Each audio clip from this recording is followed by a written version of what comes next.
안녕하세요. 저는 최근 이혼을 경험한 30대 주부입니다. 이렇게 될 줄 알았으면 왜 결혼을 했을까 싶습니다. 왜 우리나라에서 결혼할 때 고려해야 할 사항이 많을까요?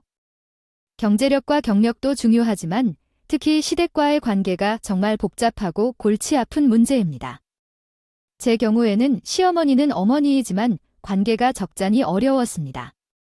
두 신랑이 있었는데 두 분 다 정말 힘든 분들이었습니다.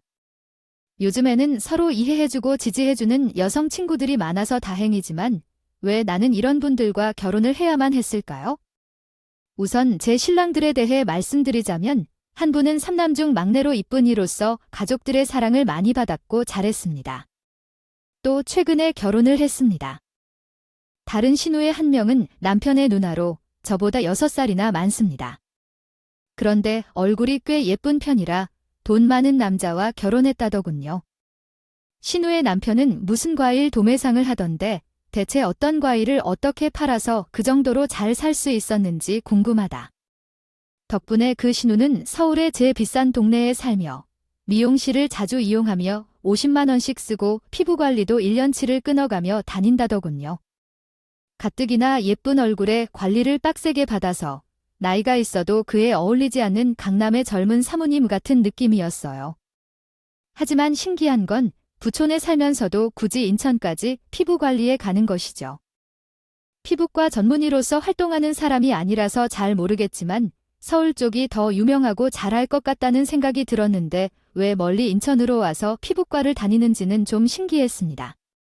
오래된 단골이라고 하면 이해가 될 것 같지만 결혼한 이후부터 피부과를 다니시다니 그런 것도 아닌 것 같았고 굳이 이유를 생각해보자면 우리 시도인 인천이라서 친정을 편하게 찾을 핑계거리를 찾은 것인가 싶었습니다. 하지만 그게 아니었더군요. 그보다는 자기가 잘 산다는 자랑을 할 곳이 필요했던 것이었어요.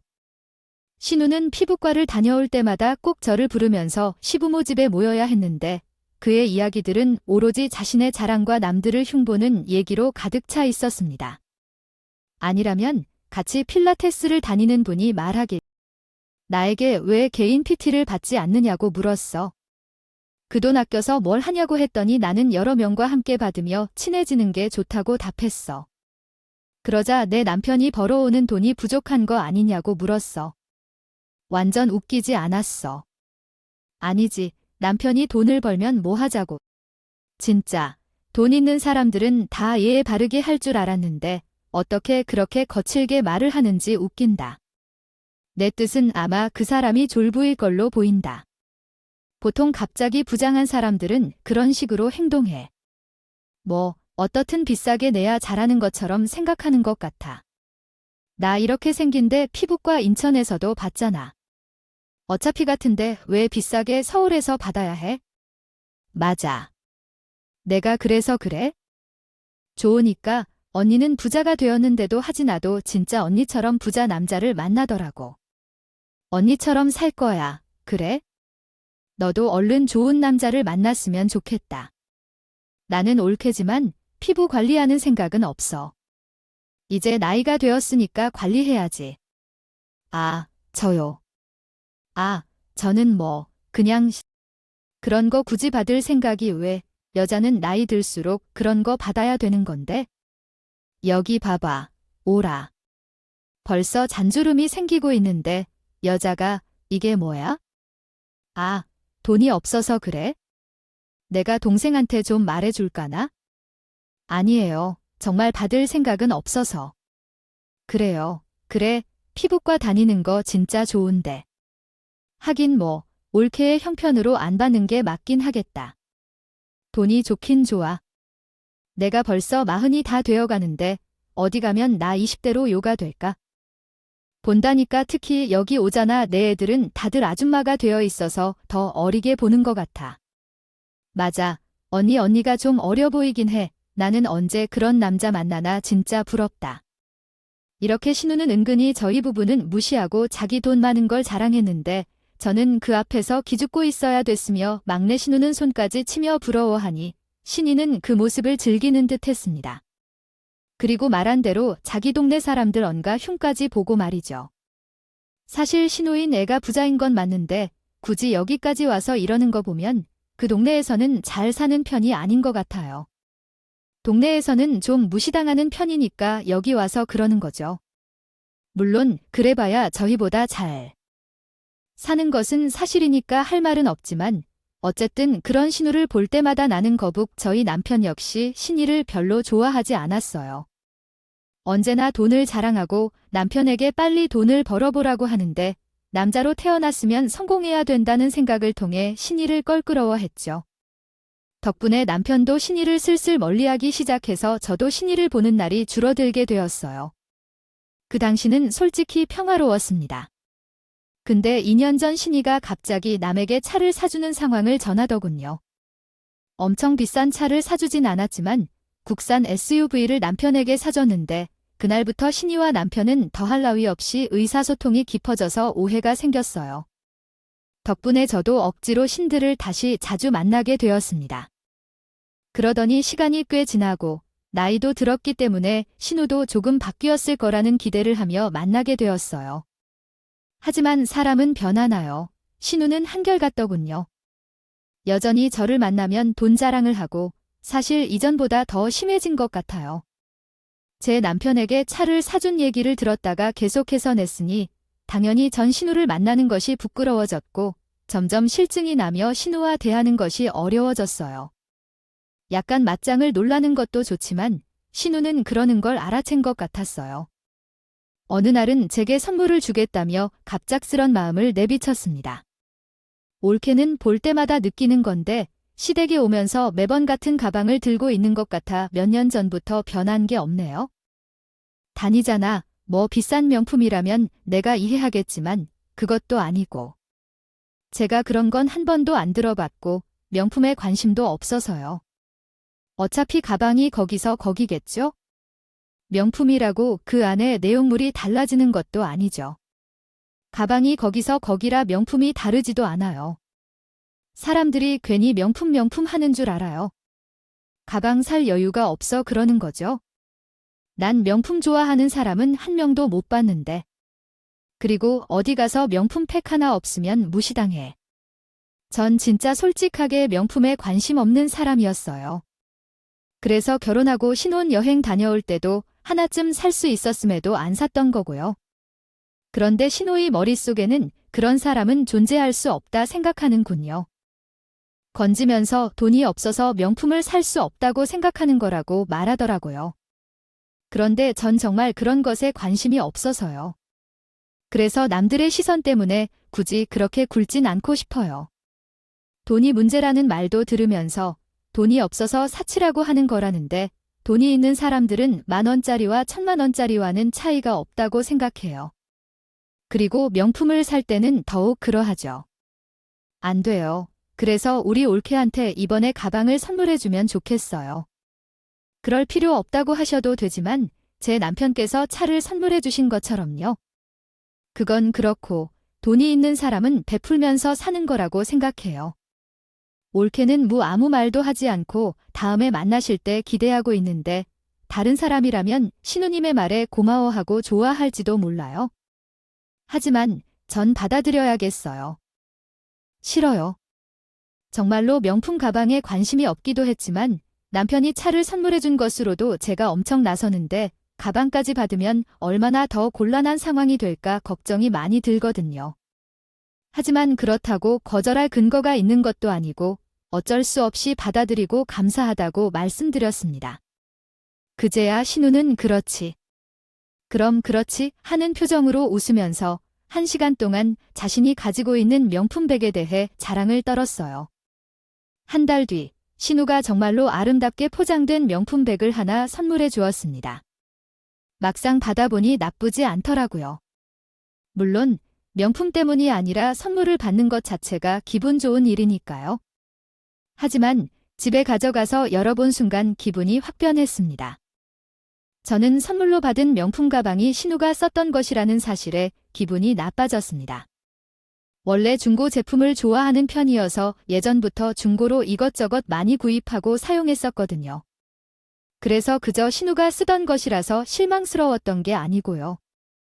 중요한 건 명품 가방 속에는 얼마나 오래된 것인지 알 수 없는 껌 포장지, 구겨진 메모장, 닦인 듯한 슈즈 출처를 알 수 없는 비닐봉지까지 정말 다양한 것들이 담겨 있었다는 것입니다. 이 정도면 제가 의도한 것이 아니라고 할지라도 그 안에 쓰레기들을 비우고 선물하는 것은 예의에 맞는 것이라고 생각해요.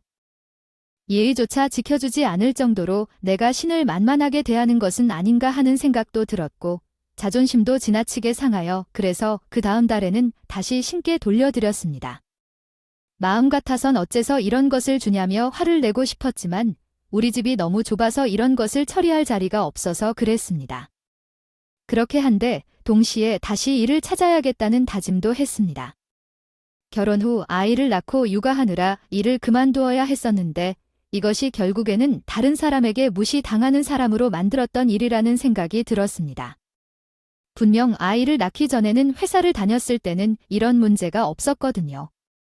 나름 잘 나가는 대기업을 다니고 있었기 때문에 무시당하는 것보다는 존경받는 느낌이었어요. 어차피 이제는 우리 아이도 곧 유치원에 입학할 것이기 때문에 다시 구직을 결정했습니다. 최근 트렌드에 대해 공부를 시작하고 구직 사이트를 통해 원하는 회사들의 채용 공고를 기다렸습니다. 그런데 그 소식을 남편에게 전달했더니 뜬금없이 반대하는데요. 다른 일을 찾는 게 나을 것이라며 뭐냐, 왜 그러는지 이해가 안 가요. 아이가 유치원에 다니기 시작하면서 다시 일을 찾는 것이 낫다고 생각했어요. 아이가 커지면서 비용도 많이 들게 되고 저 역시 가만히 있을 수는 없으니까요. 어떻게 생각해도 중학생이나 고등학생이라면 이해가 가겠지만 유치원 아이 때 다시 일을 찾는다는 건 말이죠. 돼요. 물론 조금 걱정되는 게 사실이지만 그래도 늦어지면 아예 일을 못하게 될 것 같아요. 지금도 이미 몇 년 동안 경력이 단절된 상태라 힘들 텐데 더 늦어지면 안 되지 않을까요? 아니, 그러니까 내 의견은 아예 일을 구하지 말고 전업으로 살아야지. 뭐하러 일을 구하냐고 하는 소리야? 올케가 그 정도로 못 살고 있는 것도 아니잖아. 일하는 건 진짜 능력 없는 여전한 그런 거지? 맞아, 언니. 그 표현 좋다. 진짜 여자로서 매력이 떨어지니까 남편을 잘못 만나 고생하는 거지. 능력 좋은 여자는 원래 일을 안 하는 거라니까요, 네. 아니, 무슨 그런 말씀을 하셔? 요즘 같은 세상에 아니 올케, 언니? 그렇잖아요. 우리 언니 봐봐요. 좋은 남편을 만나서 대접받고 호강하면서 살고 있어요. 외부에서 일하러 가야 하는 이유에 대해 생각해 볼 필요가 있어요. 그러한 방식으로 살 수 있을 것 같은데요. 일을 하느라 피부만 더 많이 타게 되는데 피부가 무슨 소용이 있겠습니까? 사회에서 인정을 받고 성공하는 것이 더 나은 선택이라고 생각하지 않나요? 누군가에게 무시당할 일도 없으며 우리 언니는 일을 하지 않아도 무시당하지 않아요.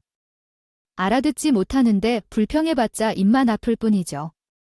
어차피 다시 일해봤자 집에 있는 시간이 더 좋았구나에 바로 그만두게 될 거예요. 단지 허세가 들어서 그러는 것일 뿐입니다. 형님, 그냥 허세를 부려서. 어째서 그때 그랬는지 누구 때문에 그런 일이 있었는지 이야기를 하는 중에 엄마께서 방으로 들어오셔서 저를 꾸짖기 시작했어요. 아니, 누가 뭐라고 했는지 다시 말해보라고 좀 자세히 들어봅시다. 엄마 아니라 생각했던 사람이 아니에요? 올케가 갑자기 하겠대 뭐라고 좀 해봐. 복 아니, 지금 애가 학교도 안 들어가는데 무슨 복이야. 너는 엄마로서 책임감도 없니? 어머님, 그게 아니라. 그게 아니긴 뭐가 아니야? 그리고 얘만 문제야. 남편은 내 남편 지금 사업하고 있는데 내가 뒷바라지를 잘해야 될 거 아니야? 너 때문에 우리 아들이 사망하면 내가 책임질 거야. 어까지 그러시니 정겠더군요. 그 상황에서 신우를 비롯해 다른 누군가에게 내가 무시당하는 사람이 돼 가는 것 같다. 난 그렇게 살기 싫다. 그건 참을 수 없다고 할 수도 없고. 왜 대답이 없어? 왜 내가 책임질 자신 없어? 그런 복지 이게 뭐니? 그런 건 꿈도 꾸지 말고 그냥 뒷바라지나 잘해. 알겠어, 어머님. 그게 아니라 저는 간단히 말씀드릴게요. 앞으로 아이가 더 많이 지출이 필요할 수 있다는 부담이 좀 걱정돼서 그런 것뿐이에요.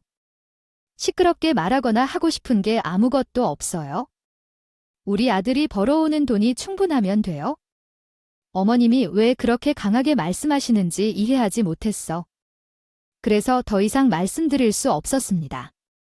알겠다라고 대답한 후 집으로 돌아갔어요. 그런데 집에 들어가니 남편이 갑자기 제게 화를 내더라고요. 당신, 우리 엄마한테 무슨 말을 했나? 왜 그런 소리를 하게 돼? 라며. 처음에 제가 복직한다고 말했을 때 아무 말도 안 하셨잖아요. 그러니까 그거야 참지 않아 복직하지 마세요. 엄마도 그렇고 우리와 함께 머물러줘요. 누나부터 동생까지 모두 반대하고 있지만 그걸 굳이 할 필요가 없잖아. 내가 하고 싶어서 한다는데 그럴 필요 없다는 게 무슨 말이야. 나는 일하고 싶다고 했고 누구도 무시당하고 싶지 않다고 했잖아. 누가 무시한다는 거야? 우리 누나가 그러더라. 밖에 나가서 일하면 오히려 사람들이 욕하고 그런데 여자가 집에서 가정을 돌봐야지 왜 일을 하고 있냐고. 거기다 남편이 무능하다며 여자가 저렇게 고생한다는 소리도 나온다는데 나 욕먹이고 싶지 않아. 요즘 세상에 누가 그런 말을 한다는 게 말이 되니? 우리 동네에서 그럴지 몰라도 우리 누나가 사는 곳에서는 그런 소리가 나온다니까. 여자가 밖에서 일하면 쓸데없이 기만 세져서 남편을 잡아먹는다는데 당신 그러려고 일하겠다고. 형님, 이게 뭔 소리야? 너 나를 잡아먹으려고 하는 거라고 생각해? 진짜 어처구니 없어서 참되었다. 나도 이제 너의 반대에 맞서서 복직할 거니까 이 짓거리는 그만둬. 아이를 잘 키우고 살아야지. 어디서 바람만 피고 다니는 거야? 아니, 아까부터 너 정신 좀 차려. 우리 형님들과 다르게 너 몇 억씩 벌어오는 게 아닌데 우리도 함께 돈을 벌어야 아이를 키울 수 있어. 무슨 이상한 이유로 반대하는 건지. 지금 나를 무시하는 거야? 무시가 아니라 현실을 알아야 돼. 되도록 시댁 가서 한 번 얘기 듣고 어떻게 해야 할지 고민이 많았는데 너 말 듣고 난 바보였구나 깨달았어. 복직할 테니까 그렇게 이해해. 아이가 그렇게 하자. 돈이 문제면 내가 잘 챙길게. 아니요. 제가 아직 그렇게 경제적인 상황으로 안정된 상황에 있지 않아요. 요즘 매출이 좋다고 하셔서 남편이 그 증가된 수익으로 인해 자신감이 붙어서 은행 통장을 보여주었어요. 그 통장을 확인해보니 1억 이상의 잔액이 있었고 매달 소득이 조금씩 증가하고 있었습니다. 최근에는 매달 1,000만 원 이상이 들어오고 있었어요. 경제적인 결정권은 남편이 갖고 있는 것 같았고 저는 그저 남편이 주는 용돈만 쓰는 입장이었는데 남편 말로는 사업이 잘 진행되고 있다고 하더군요. 지금은 복직을 고려하고 있지만 어려울 것 같아요. 제가 일하는 것과 당신을 우습게 여기는 것이 어떤 관련이 있는지 모르겠어요. 좋아요, 알겠어요. 아니요. 제가 일하는 것과 당신을 우습게 여기는 것 간의 상관은 무슨 말인지 모르겠어요. 얘기를 그만하고 우리 아이들을 이혼 가정으로 만들고 싶지 않다면 조용히 해결하고 있어요. 남편은 그러더라도 아이에게는 영향을 끼치지 않았으면 좋겠어요. 당당하게 말하자면 솔직히 저는 이혼의 무서움을 느끼지 않았어요. 다만 우리 아이가 나중에 외부에서 혹시라도 괴롭힘을 당하지 않을까 하는 건 좀 무섭더라고요. 그래서 일단 구직 활동은 중단하고 몰래 공부에 전념하기로 마음먹었어요. 그 이후로 딱 1년이 지난 때 갑작스런 연락을 받았어요. 제 동생이 병에 걸렸다고 하더라고요. 그러나 동생은 중증 질병보험이 없었기 때문에 치료비가 부족했어요. 혹시 치료비를 조금 도와줄 수 있냐고 부탁해서 저희 가족이 가난한 편이에요.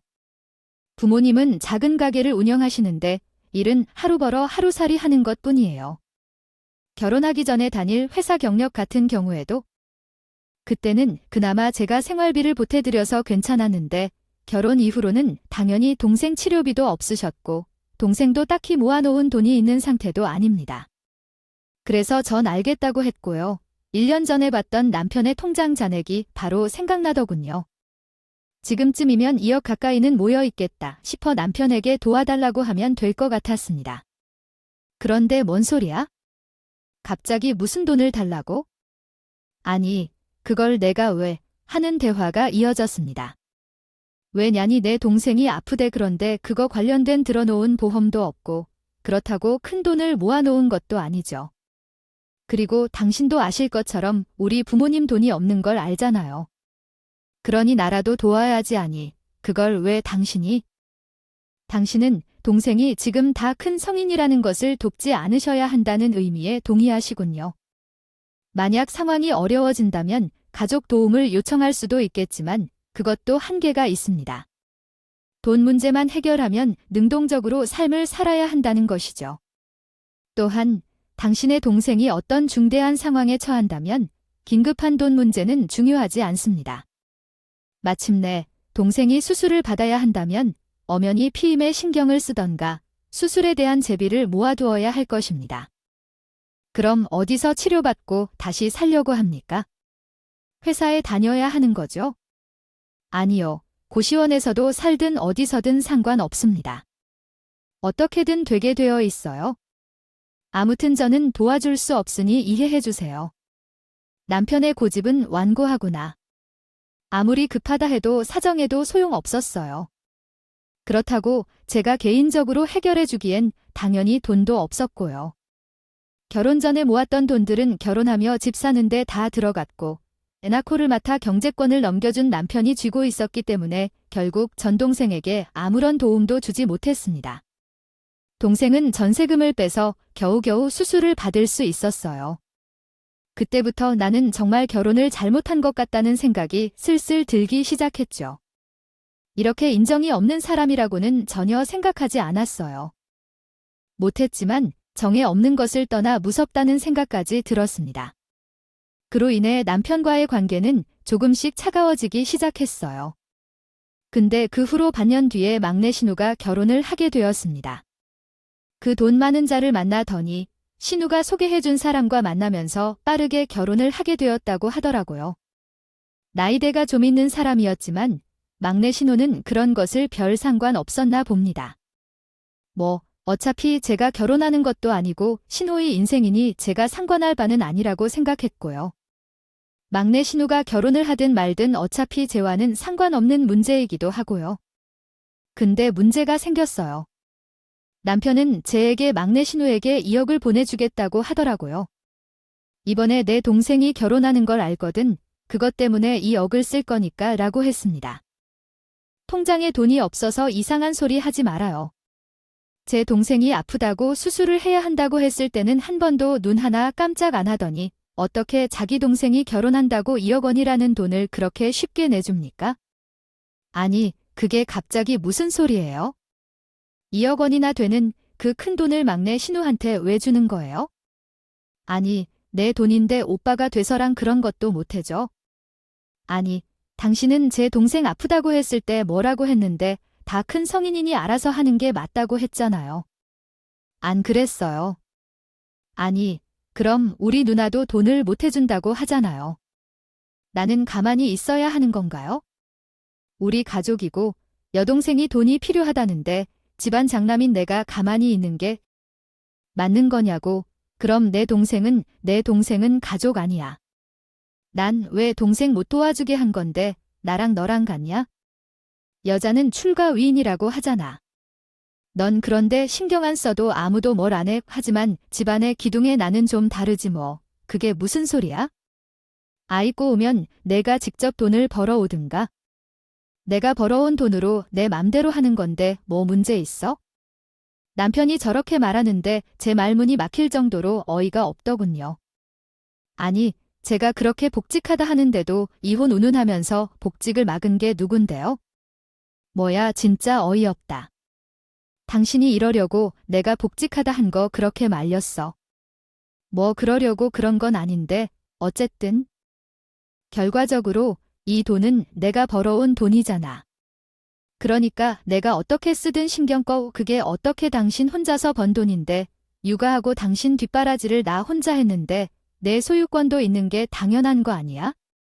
우리가 이혼을 해도 재산 분할할 때 그거 다 인정되는 거야? 재산권 같은 소리 하고 있네. 그건 법이 잘못된 거지? 돈은 내가 벌어왔는데 왜 나눠주는 거야? 대체 아무튼 뭐, 여기가 법정도 아니고 지금 이건 내 돈이니까 내 마음대로 할게. 진짜 당신 너무 못됐다.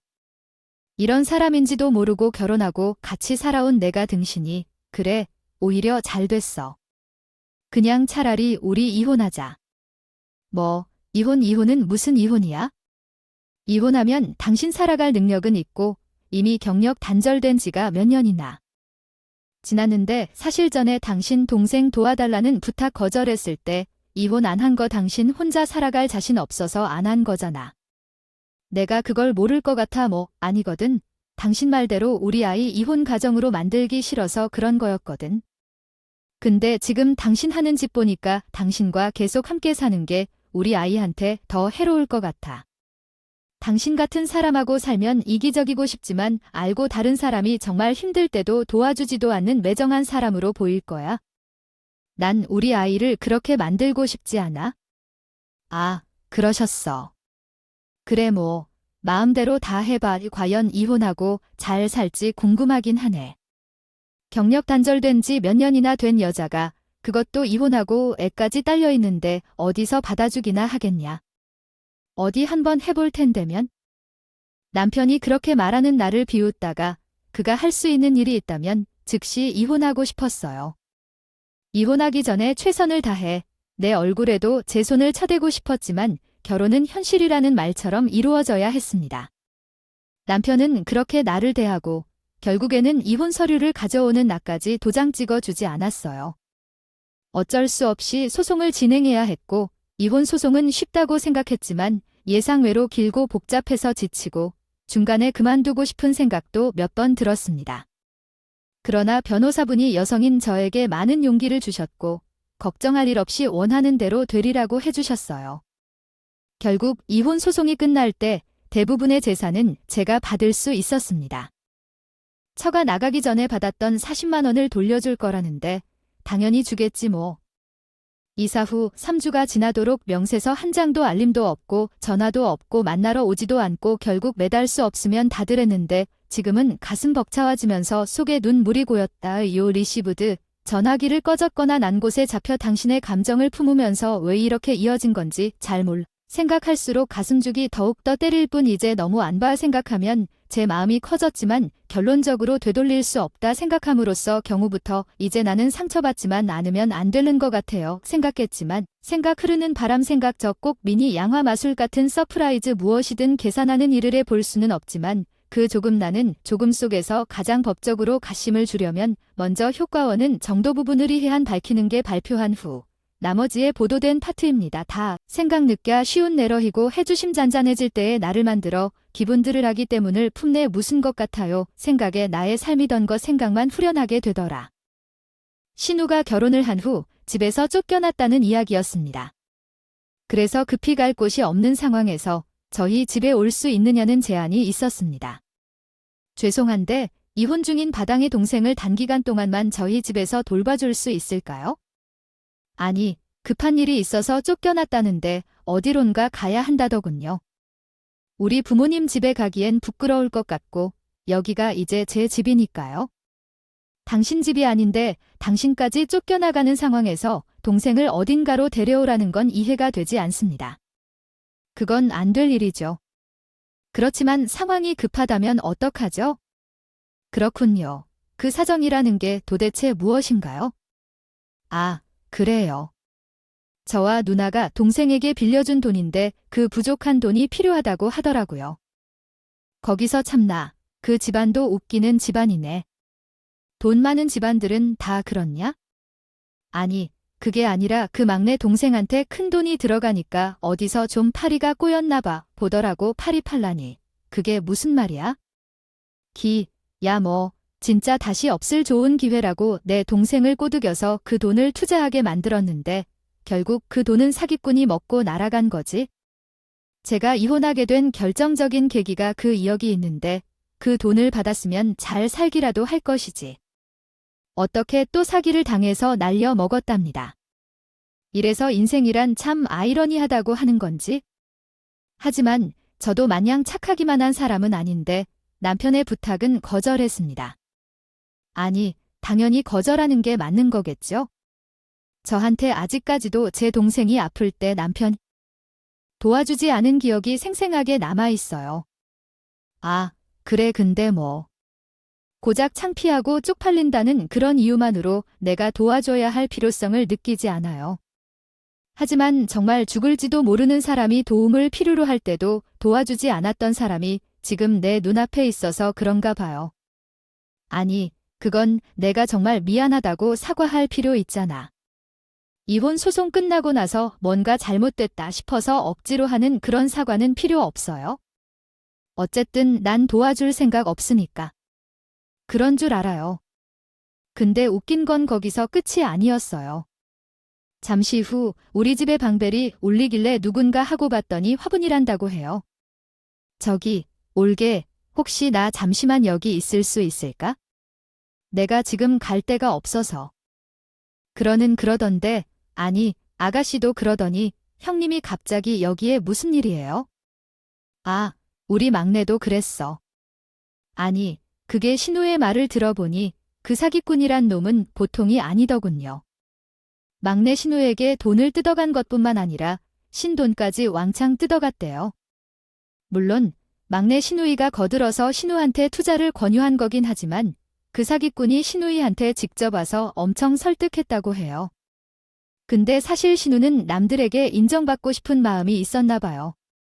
집에서 아무것도 안 하는 사람이 아니라 자기가 돈을 엄청 불러와서 남편한테도 인정받고 남들한테도 인정받고 싶었던 거겠죠. 아니면 뭐 신우희가 최고로 올라가지 못하니 더 불리고. 그래서 신우는 자신의 남편의 통장에 있는 돈을 모아서 한 사기꾼에게 바쳤다. 이 돈은 몇 배로 증가하여 자신이 최고 부자가 될 것이라는 헛된 꿈을 갖고 있었다. 하지만 그것이 가능한 일인가요? 그런 투자가 쉬운 것이었다면 세상 사람들은 다 부자가 되었을 것이며 그러한 정보를 남들에게 뿌리는 것 자체가 사기의 냄새가 나는 것이라고 생각합니다. 그 소식을 듣고 나서 자랑스럽게 여겼던 신우는 이제 그 꿈이 사라지고 긍정적으로 생각하게 되었습니다. 이것이 제 잘못인가요? 아니, 알겠습니다. 하지만 어떻게 해야 할까요? 아시다시피 제가 이혼하고 이제 이 집이 제 것입니다. 오늘부터는 저 사람뿐만 아니라 그 사람의 가족들도 이 집에 들어오는 것을 원치 않는다고 말씀드리고 싶습니다. 우리가 알아온 게 몇 년인데 그 몇 년간 저는 딱히 좋은 기억이 없었던 것 같아서요. 아니, 당신 아무리 이혼했지만 손이 사람인데 무슨 말을 그렇게 해? 그래도 예의는 지켜야지. 예의, 글쎄, 난 그 예의를 받아본 적이 없는 것 같은데. 진짜 매정하다 올게, 그렇게 보지 않았는데. 그래, 좋아. 그럼 대신에 다른 부탁 좀 들어주면 안 될까? 다른 부탁을, 글쎄요. 딱히 들어주고 싶은 마음은 별로 없는 것 같긴 한데. 일단 말씀해 보세요. 아니, 그게 사실 아까도 말했다시피 우리 남편 재산도 재산이지만 내가 빚까지 내서 투자를 했거든. 너무 좋은 기회라 생각해서. 그래서 그 빚 다 갚아야. 도와주실 수 있으면 좋을 텐데 진짜 급해서 그래요. 제가 은행에서 대출을 받은 것이 아니라서 원래 올케가 가진 재산 전부의 동생 것이었거든요. 안 그런 것이라면 제가 정말 무슨 일이 일어날지 몰라서 그래서 정말 대단하다고 생각했습니다. 어떻게 사채까지 써서 투자를 하려고 생각했는지 궁금했어요. 신우는 두려움이 없었던 것일까요? 사실 그 말을 듣고 있자니 조금 걱정이 되긴 했습니다. 채권에 대해 TV나 영화에서만 본 것 같긴 하지만 빚이 눈덩이처럼 급속히 불어나면서 그 돈을 갚지 못하면 어떤 일이 일어날지 모르겠는데요. 그렇지만 이내 고개를 가로저었습니다. 제가 남편에게 들었던 얘기를 신우에게 전해드렸는데 정말 안 된 일이라고 생각했습니다. 그런데 형님은 아실지 모르겠는데 제 동생이 정말 힘들었던 적이 있었어요. 그때 제가 남편에게 도움을 요청했지만 남편은 그렇다고 했어요. 성인이라면 자기 일은 자기가 알아서 해야 된다고 도와줄 필요성을 못 느낀다고 말이에요. 아니, 나 진짜 무슨 일 당할지 모르는데 이게 맞아야 해? 그때 제 동생은 무슨 일을 당할지 모르는 게 아니라 죽을지도 몰랐어요. 형님, 그때 제가 왜 그것도 지금 이혼까지 한 상태에서 저 사람 그리고 저 사람 가족인 형님을 도와야 되는 거죠. 전 도와드릴 생각이 전혀 없어요. 그니까 이만 가세요. 경찰에 신고하기 전에 제가 그렇게 말하자 남편도 양심이란 게 있었는지 아무 말도 안 하더니 다른 짐을 챙기고는 신우와 함께 집을 나가서 솔직히 조금 미안한 마음도 들었지만 후련했습니다. 뭐 무슨 일이 생기든 말든 자기들이 알아서 해야 할 일이죠. 제 동생이 그랬던 것처럼요. 나중에 소식을 좀 들어보니 신부부는 당연히 이혼을 했고 신우가 지었다는 빚은 남편이 분할받은 재산과 부모님 집까지 팔아서 겨우 갚았다고 합니다. 그리고 좁은 새 방에서 5 식구가 모여 산다는데 그 괴로운 모습을 보니 빨리 이혼을 한 것이 잘한 결정이었다는 생각이 드네요. 저는 현재 서울로 이사와 가게를 시작했습니다. 분할받은 재산이 있어서 그걸로 시작했어요. 장사는 물론 쉽지 않은 일이겠지만 열심히 하면 언젠간 보답하겠습니다. 힘내서 우리 아이와 함께 열심히 살아보도록 하겠습니다. 저희 사연을 들어주셔서 감사합니다. 좋은 하루 보내세요. 오늘도 저희 채널에 와주셔서 감사드립니다. 더 좋은 이야기로 찾아뵙겠습니다.